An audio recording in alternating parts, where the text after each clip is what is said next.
हमारे channel history गुरु को subscribe करें और बेल आइकन को दबाइए लेटेस्ट अपडेट्स पर।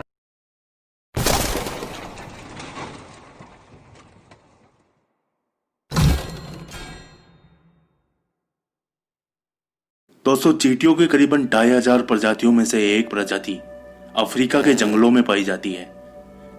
ये चींटियां अफ्रीका के जंगलों का सबसे खूंखार जीव है, जिससे जंगल के सारे शाकाहारी तथा मांसाहारी जीव जंतु भयभीत रहते हैं। इन चींटियों का जीवन सहयोग और अनुशासन प्रियता का अद्भुत उदाहरण है। लाखों करोड़ों की संख्या में फौज बनकर चलने वाली इन चींटियों के दल में भोजन सामग्री ढोने वाले कुली, शिविर लगाने वाले मजदूर, पुल बनाने वाले इंजीनियर, सेवा कार्य करने वाली नर्सें इत्यादि सभी प्रकार के वर्ग होते हैं। दल के ठीक बीचों बीच रानी चींटी चलती है, जो इस दल की मुखिया होती है। रानी चींटी की रक्षा के लिए अंगरक्षक चींटियों का एक विशेष दस्ता होता है, जो हमेशा रानी चींटी को घेर कर चलता है।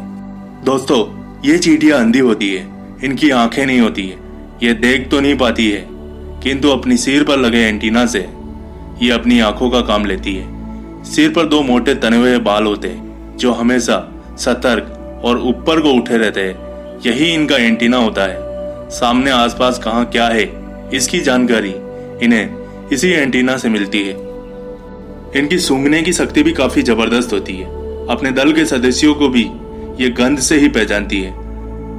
जब चींटियों का दल अपने अभियान पर जा रहा होता है तो अगली पंक्ति की चींटियां एक विशेष प्रकार की गंध छोड़ती है। इसी गंध से पीछे आने वाली चींटियों को रास्ता मिलता है। चलते समय इनमें इतना अनुशासन रहता है कि प्रत्येक चींटी अपनी जगह पर ही चलती है।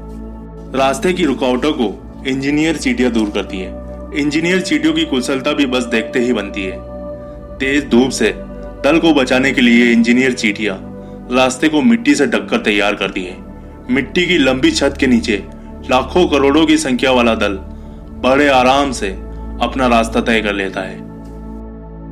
दोस्तों, इनके रास्ते में यदि कोई नाला, झरना या छोटी मोटी नदी पड़ती है तो इंजीनियर चींटियां एक दूसरे के पैरों में पैर फंसाकर पुल बना लेती है, जिस पर से सारा दल अगले छोर पर चला जाता है। अगर नाले या नदी की चौड़ाई अधिक होती है तो पुल बनाने से काम नहीं चलता है। तब सारी चींटियां आपस में एक दूसरे से इस तरह गुथ जाती है कि गेंद की शक्ल बन जाती है और यह गेंद पानी पर लुढ़कती हुई दूसरे छोर पर पहुंचती है।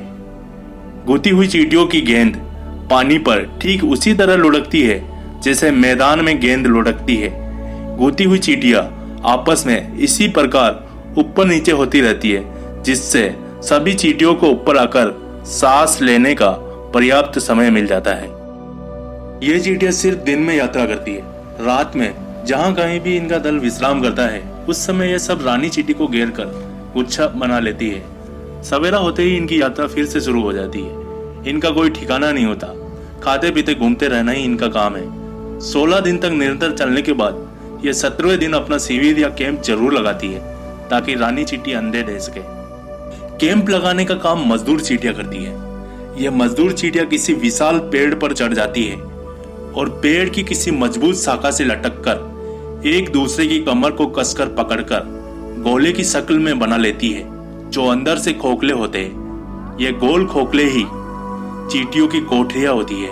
कोठरियां बनने के बाद रानी चींटी इन कोठरियों का निरीक्षण करती है और जो कोठरी उससे सबसे अधिक मजबूत और सुरक्षित लगती है, वह उसी में अपने अंडे देती है। रानी चींटी एक बार में लगभग 1000 अंडे देती है। इन अंडों को नर्स चींटियां वहां से हटाकर अन्य कोठरियों में ले जाती है, जहां इन अंडों के चारों ओर रेशम जैसा मुलायम और मजबूत कोया बुन दिया जाता है। करीब 2 सप्ताह बाद इन कोयों से बच्चे निकल आते हैं। तब तक मजदूर चींटियां उसी तरह पेड़ पर लटकी रहती है। अंडों से बच्चों के निकलने के बाद यानी कैंप लगने के 15 दिन बाद दल पुनः यात्रा पर चल पड़ता है। ये खूंखार चींटियां अपने शिकार पर एकदम गोपनीय ढंग से इसी प्रकार टूट पड़ती है कि उसे बचने का मौका ही नहीं मिल पाता। शिकार को पहले ही अपने वजन व तीखे डंकों के प्रहार से बेबस करती है और फिर एक साथ मिलकर चाट जाती है। तो आपको यह वीडियो कैसा लगा हमें कमेंट सेक्शन में जरूर बताएं और हमारे चैनल हिस्ट्री गुरु इंडिया को भी सब्सक्राइब करें और भी ऐसी अमेजिंग और इंटरेस्टिंग वीडियोस देखने के लिए